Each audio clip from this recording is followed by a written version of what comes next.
Carrying on with part 2 of the XV920 Cafe Racer build. We're gonna prep the engine to see if we can get this thing to actually start and a whole lot more, so let's go. Last time I left you guys with trying to rebuild the starter because it was completely not working, and unfortunately the best course of action was just to buy a brand new one. The old starter was very tired and worn, and so this new replacement should be better in almost every single way. They are nearly identical. They obviously made a few changes, probably made it more efficient, so here it is in a slightly smaller package, and I think it weighs a little bit less, but hopefully it's going to solve all of our starter problems. It didn't come with a new starter gear, so I do have to swap this one from the old one, and it's pretty easy, just has a snap ring that holds everything in place. With that all swapped over, all we have to do now is put this back on the bike, and hopefully it's going to work.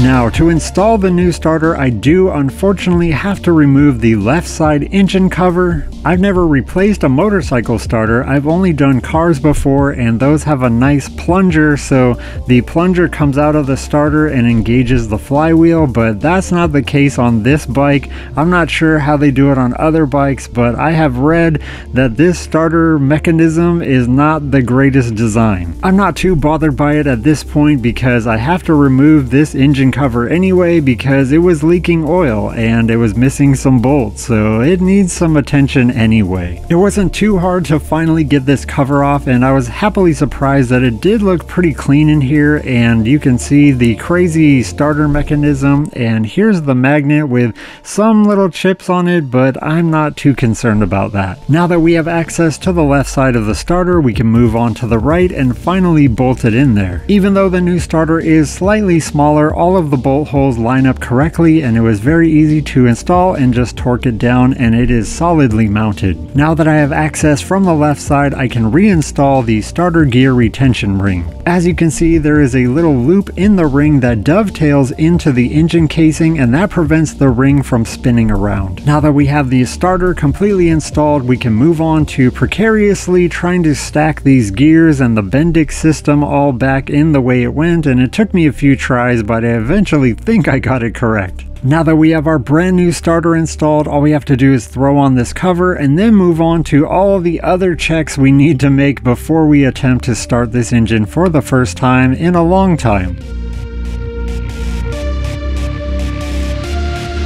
There's still a few more steps we gotta take care of before we can get some pops and bangs hopefully coming out of this engine, and one of them is getting some electricity going to this new starter. Because my starter switch on my handlebars doesn't work, I had to rig up my own kind of switch to turn the starter on and off, and that was pretty easy, and here I am just checking to make sure the engine is actually turning over with the starter. This engine was turning over so smoothly I didn't think the starter was working because it didn't really sound right, but after visually inspecting the pistons going up and down, I verified that it is indeed working very well. Now that we have everything rotating correctly, we can move on to making sure we have spark, because without a spark there's no explosion, and the spark plugs are working, so I was happy about that. And now that we have compression and spark, we need to move on to fuel, but first I'm going to add some oil because I don't want this thing running with no engine oil. Now that it has oil in it, I did want to turn the engine over a few times just to get some of that oil circulating before we attempt to start it. I'll throw the spark plugs back in here. Now we can move on to the fuel system. When I cleaned and reassembled this carburetor, I don't think I put this top diaphragm back together correctly, so I'm just redoing that just to make sure. With all of these checks done, I think it's finally time we see if this engine will actually run in any capacity. No fuel line is hooked up, so just some starting fluid. The first shot, it actually looks like it wants to run. I am super excited, so let me try that again just to make sure that wasn't a fluke.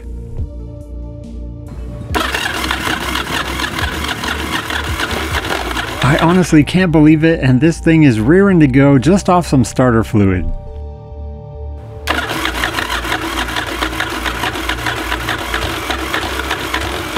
That was honestly all I needed to see, and I was super happy about it, but I was curious, so we decided to fill up the carb bowl with some gasoline, and here's what happened.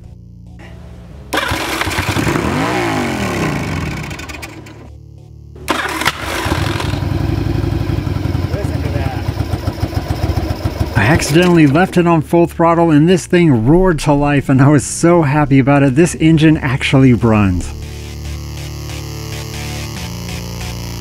I honestly can't believe that this engine wanted to run this easily, and that makes me so happy because now I can move on to the rest of the build without having to worry about the engine so much. Now that we know the engine is good, or at least good enough, the other thing I wanted to tackle and make sure was okay was the clutch system. We can also take a bunch of pieces off of this bike that we're not going to be using because it is a cafe racer after all. Of course, all of these clutch cover bolts are of different lengths, so making a little diagram like I'm making here will help you put them back in the right spots. Because I needed to order my own bolts for the other side of the engine, I did make my own digital diagram, so if you need to reference those, here they are on the screen, and they will let you know which bolts go where and what sizes, especially if you lost some and you need to buy some more. I'm sure it had been a very long time since this clutch cover had come off because some of these bolts were quite difficult to get out, but with some persuasion it wasn't that hard. The cover kind of indexes on one of these longer shafts at the bottom left, so that was kind of tripping me up a little bit, but with enough patience and just taking your time, you can get this off without any issues whatsoever.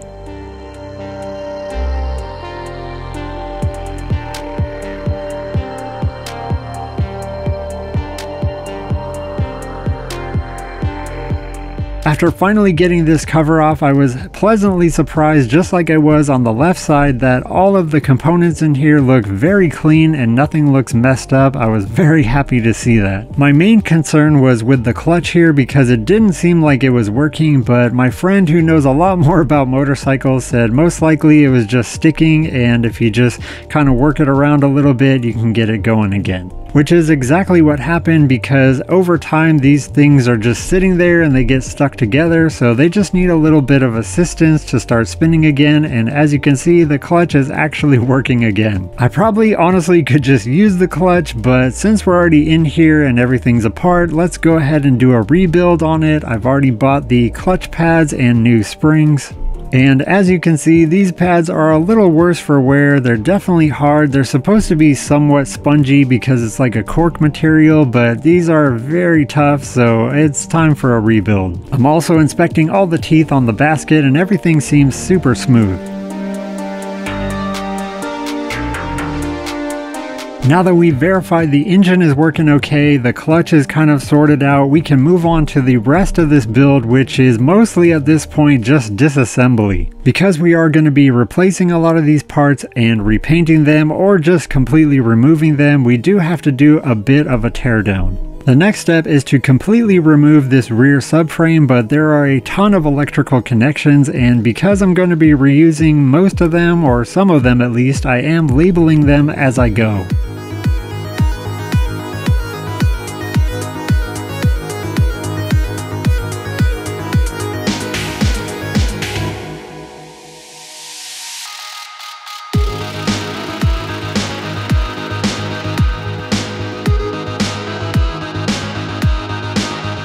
I'm assuming they never wanted this rear subframe removed because of this giant steel safety retainer thing that was preventing the bolts from being removed. These two bolts were the last things holding on this rear subframe, so hopefully now that they're gone, I can feed all of this wiring through the channel in the bottom and hopefully remove it.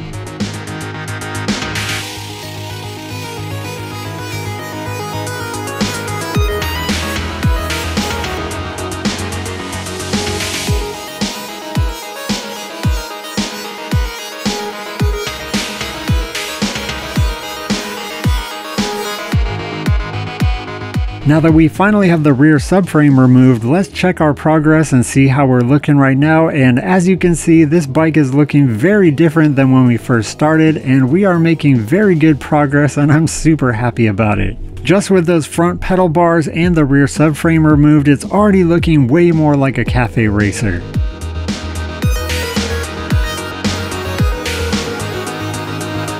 I am going to be making my own custom exhaust, so this old one, it's definitely gotta go, and there are a few things in the way, and I was having the toughest time just trying to get this battery tray off of here. I couldn't figure out why these bolts were not releasing. I kept wondering when these nuts were going to come off of these bolts, and then I realized that they were very sneaky and they hid the top of the bolt heads underneath the foam pad underneath the battery, so once I figured that out, it was smooth sailing. Once I got access to that rear exhaust portion, I just pulled it right off, and it wasn't that hard at all, and then I could finally see that every time I pull something new off of this bike, it just keeps looking better and better, and I'm super excited for how this is gonna look in the end. I was really worried about these exhaust bolts because I've heard nightmare stories about these things never wanting to come off, but after just blasting them with some WD-40, they came off so easily and I couldn't believe it. Some projects can be a total nightmare, especially if they're older or more vintage things that bolts don't want to release, or they're all rusted, or they're just gonna be breaking off while you're trying to remove them. But I have been